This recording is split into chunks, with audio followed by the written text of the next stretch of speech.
Bienvenidas, bienvenidos y bienvenidas a una nueva entrevista del curso Derechos Sexuales y Reproductivos de la plataforma U Abierta de la Universidad de Chile. El día de hoy me encuentro junto a Silvia Lamadrid. Ella es socióloga egresada de la Pontificia Universidad Católica de Chile y actualmente se desempeña como académica en el Departamento de Sociología de la Facultad de Ciencias Sociales de la Universidad de Chile. También participa en el Núcleo de Género Julieta Kirkwood y también en el Laboratorio de Coyuntura Social. Buenos días, Silvia, ¿cómo estás? Buenos días, muchas gracias a ustedes por la invitación. Perfecto, Silvia. Para empezar ya esta entrevista, quisiera preguntarte cuál es el impacto o la influencia que han tenido los movimientos feministas y disidentes en las luchas sociales latinoamericanas y qué casos se pueden destacar y también cómo se han desarrollado estos procesos. Yo creo que han tenido, de lo que conozco, bastante influencia en términos como de abrir la comprensión referente a la sociedad que se busca construir, porque hay un rechazo, digamos, de parte de los movimientos sociales al modelo en que estamos actualmente, a las formas políticas en que estamos actualmente. Y los movimientos sociales están cuestionando ese modelo porque es muy evidente las consecuencias que para las mayorías en América Latina ha tenido el neoliberalismo, ¿eh? Y los movimientos sociales, dentro de los muchos movimientos sociales, porque han sido movimientos ambientalistas, movimientos estudiantiles, movimientos de diversas otras posiciones, los movimientos, por ejemplo, también de los pueblos originarios.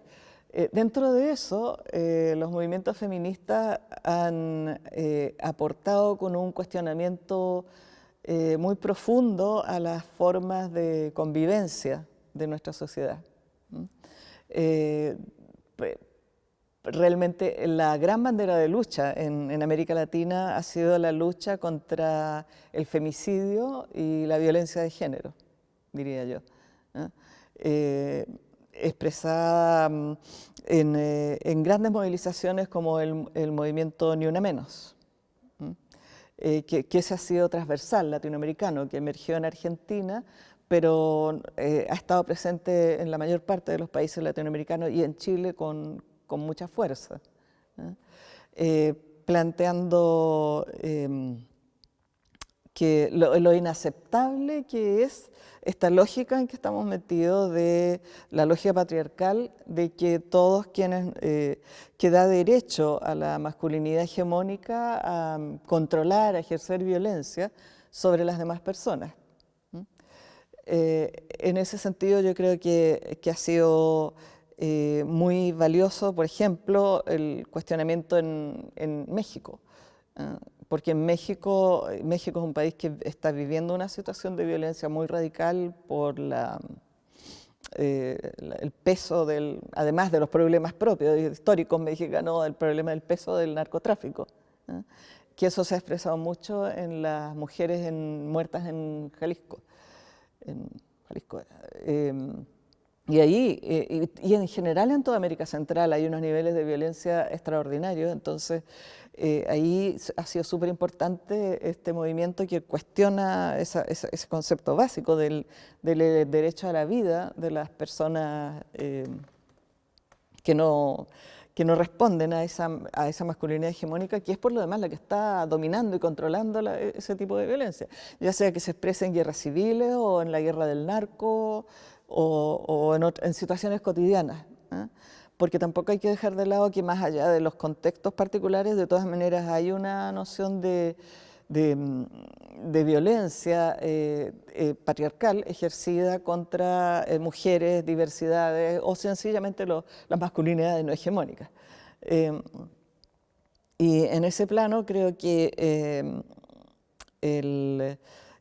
han cuestionado la violencia como forma de vida. Eso creo que es súper importante y yo lo destacaría como clave. Y por lo tanto han propuesto pensar un modo de convivencia social distinto. Creo que eso todavía falta mucho por pensarlo más, porque son tan presentes los problemas. pero el repensar en una convivencia cotidiana en que seamos capaces de respetarnos, en que los valores que estuvieron siempre asociados a la feminidad, como el cuidado, el afecto, que pudiéramos pensar que eso se extendiera a toda la sociedad, creo que viviríamos en un mundo bastante mejor que en el que estamos ahora. Silvia, y justamente también en esa línea, ¿qué aprendizajes se han podido obtener de los trabajos justamente de los movimientos sociales, los movimientos feministas, en relación a los derechos sexuales y reproductivos? Los movimientos por los derechos sexuales y reproductivos han sido siempre más complejos, diría yo, porque apuntan a relevar nuevamente las especificidades de las personas oprimidas en el sistema de relaciones de género, ¿eh? Porque normalmente la noción de derecho de segunda generación, digamos, ya cuando llegamos hasta los derechos sociales, pasando primero por los derechos civiles, se entendían como que iban a ser universales. Y los derechos como los derechos sexuales y reproductivos apuntan a que esa universalidad es bastante ficticia, porque somos diferentes, ¿eh? Somos diferentes en términos de capacidad reproductiva, pero también somos diferentes en términos de la sexualidad. Y por lo tanto, plantearse el derecho a llevar vidas donde uno pueda expresar su sexualidad sin daño a terceros, digamos, pero expresando libremente los propios deseos y la propia identidad que puede surgir a partir de eso, es súper importante. Y además en el caso de las mujeres, esto es más crítico porque la capacidad reproductiva de las mujeres nos marca fuertemente, ¿eh? O sea, como mujeres, las mujeres estamos expuestas a muchas situaciones, a vivir la vida de una manera muy distinta a como la viven los hombres. O sea, de partida es en nuestros cuerpos donde se reproduce la especie humana. Y por lo tanto, mucho se ha analizado que en el fondo el patriarcado lo que ha buscado es controlar nuestra capacidad reproductiva. ¿Eh? Controlar, por lo tanto, cuántos seres humanos nacen, qué tipo de seres humanos nacen y si van a merecer después seguir viviendo. Y lo que se ha construido actualmente es que aparentemente hay posibilidad de tener hijos, pero la sociedad no apoya en lo más mínimo esa capacidad reproductiva de las mujeres, y no solo en términos de la atención de embarazo-parto, sino en lo que va a venir después, todos los temas de cuidado. Pero volviendo más específicamente a los derechos sexuales y reproductivos, bueno, ahí yo diría que de partida hay una influencia muy fuerte que viene de los movimientos feministas que se desarrollaron en los años 60-70, que una de sus grandes luchas fue en torno precisamente a los derechos reproductivos y a los derechos sexuales y reproductivos, y teniendo como eje emblemático el aborto. Pero el eje emblemático del aborto significa la posibilidad de que las mujeres puedan elegir tener o no tener hijos, ¿eh?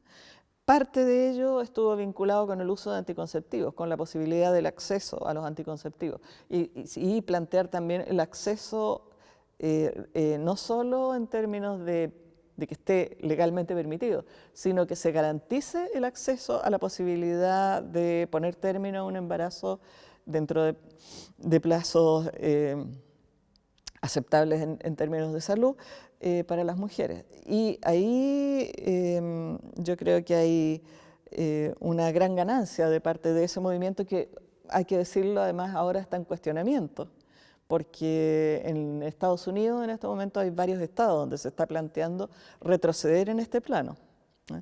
Que es bastante crítico. O sea, es muy impresionante pensar que mientras América Latina avanza en reconocer este derecho de las mujeres, en Estados Unidos se esté retrocediendo y limitando. Es como el cuento de la criada, pero hecho realidad. Me refiero a la serie de televisión, El cuento de la criada, y a la novela, El cuento de la criada.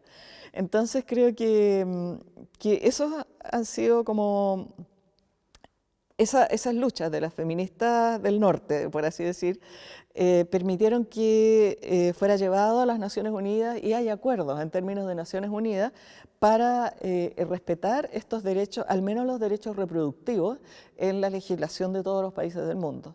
Cosa que estamos harto lejos de lograr, pero que al menos contamos con ese apoyo y eso ha sido posible hacer bastantes cambios en la legislación chilena y particularmente en la Argentina y, si no recuerdo mal, en Colombia también, que se ha logrado alcanzar el derecho al aborto y al aborto además en el contexto de servicios de salud garantizados. Así es, Silvia. Y también entendemos que ha habido avances sustantivos con respecto a los movimientos feministas, sus luchas en Latinoamérica, en el mundo. Pero específicamente, ¿cuáles crees tú son los desafíos más importantes que tienen los movimientos feministas vinculados a los derechos sexuales y reproductivos? Bueno, yo diría que hay dos.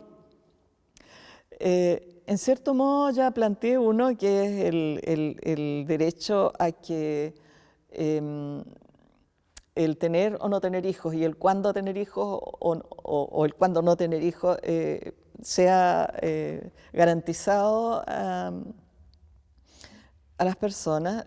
Se ha avanzado bastante en Argentina.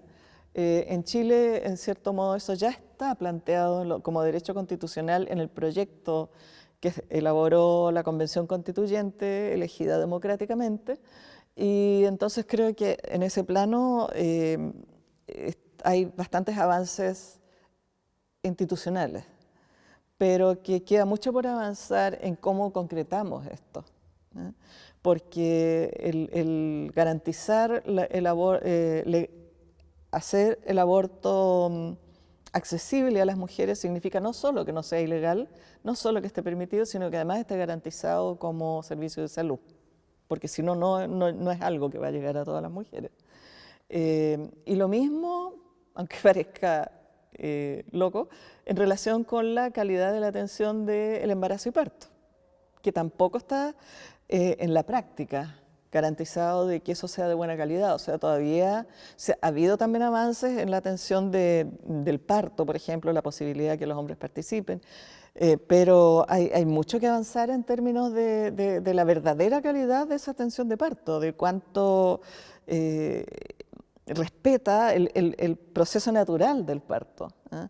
Que ha sido muy manipulado por la ciencia médica, más en beneficio de los actores de salud que las mujeres que están dando a luz. Entonces ahí yo creo que hay harto que trabajar. Pero también está la dimensión de los derechos sexuales, que normalmente se mencionan menos, y que tienen que ver, como había mencionado antes, con el derecho a expresar la orientación sexual que uno tiene, el derecho a construir identidad en torno a el derecho a la posibilidad de una identidad múltiple, ¿eh? A partir de la orientación sexual o de las propias definiciones respecto a nosotros mismos o mismas o mismes. Y ahí creo que en el fondo lo que hay es algo que parece bastante complejo de plantear incluso en la misma Convención Constituyente, que es algo tan simple y básico como el derecho al placer. O sea, sexualidad es en buena parte reproducción, pero para la especie humana la sexualidad es también placer, afecto, intimidad. Y ahí yo creo que nos falta mucho más por avanzar. Creo que el garantizar derechos reproductivos y que la maternidad no se vuelva obligatoria, sabemos que es algo que cambió la vida de las mujeres en todo el mundo. O sea, la vida de ninguna de las mujeres que pueda ver este curso va a ser la misma que la vida de las mujeres cuya vida reproductiva se ocurrió antes de los años 60. ¿Eh? El acceso a la píldora anticonceptiva, a los métodos anticonceptivos seguros, ha sido clave para poder llevar vidas donde nosotros podamos decidir qué queremos hacer, es la base para poder tener un desarrollo personal, un desarrollo como trabajadora, como profesional, como ser humano, como ciudadana, ¿eh? Porque eso es lo único que te libra del depender como de la pura naturaleza de tu cuerpo. Nadie en la sociedad humana depende de la pura naturaleza de tu cuerpo, de su cuerpo, sino que todo el manejo de nuestro cuerpo está obviamente mediado en la sociedad por cómo como sociedad lo entendemos, ¿eh? Y en ese sentido creo que el abrir la discusión, la conversación sobre la sexualidad en nuestro país es clave. O sea, y eso sí se ha visto en la Convención Constituyente, la necesidad de la educación sexual, ¿eh? O sea, nuestra cultura nos construye como personas con muchas limitaciones y controles respecto a la posibilidad de alcanzar el placer sexual, de vivir vidas sexuales satisfactorias, ¿eh? Entonces creo que es clave que esos elementos, el conocimiento que nos permita criticar el cómo vivimos y pensar nuevas maneras y experimentar con nuestros cuerpos, experimentar las sensaciones, es fundamental en la construcción de una vida digna y feliz, como la que todos y todas y todos merecemos. Entonces, me parece que es clave que ese conocimiento esté al alcance de todos desde la primera infancia, ¿no? O sea, es trágico que sigan ocurriendo, por ejemplo, embarazos no deseados, porque la gente no conoce su cuerpo, no conoce sus posibilidades de vivir la sexualidad sin que sea necesariamente una sexualidad que te lleve sin falta a un embarazo no deseado. Entonces me parece que es clave en la vida de nuestra sociedad este tipo de avances. Perfecto, Silvia. Entonces, muchas gracias por esta entrevista, por todas las luces también que nos entregas para entender el panorama latinoamericano y también nacional de los movimientos feministas y sociales asociados a justamente los derechos sexuales y reproductivos. Para cerrar, te quiero entregar la cámara ahí para que tengas tus minutos y le puedes entregar un mensaje, el cual tú quieras, a todas las personas que prontamente verán este curso. Bueno, entiendo que el curso lo va, por cómo fue el curso anterior, lo va a ver mucha gente, no solo en Chile. Pero desgraciadamente no puedo dejar de referirme al momento que estamos viviendo en Chile, que es un movimiento de cambios institucionales enormes y cambios que significan una apertura democrática como no la habíamos vivido realmente desde el golpe de Estado en 1973. Hay una transición desde luego en los 90, pero sabemos que tenemos una inmensa deuda y esa deuda la cobró el pueblo en 2019 y en este momento se crearon algunas vías institucionales para solucionar esto y creo entonces que el trabajo que ha hecho la Convención Constituyente es súper clave en lograr que se abran espacios democráticos dentro de los cuales la posibilidad de decidir sobre nuestras vidas sexuales y sobre nuestra posibilidad de reproducción son claves, así que esperamos que en Chile pronto vamos a tener una situación bastante distinta y se van a abrir muchas condiciones para que vivamos entonces en una sociedad más democrática y más amable y cuidadora para todas y todos y todes. Bueno, queremos agradecer justamente a Silvia Lamadrid, académica de la Facultad de Ciencias Sociales de la Universidad de Chile, que hoy estuvo junto a nosotros en esta entrevista para el curso Derechos Sexuales y Reproductivos de la plataforma de cursos online U Abierta de la Universidad de Chile. Hasta pronto.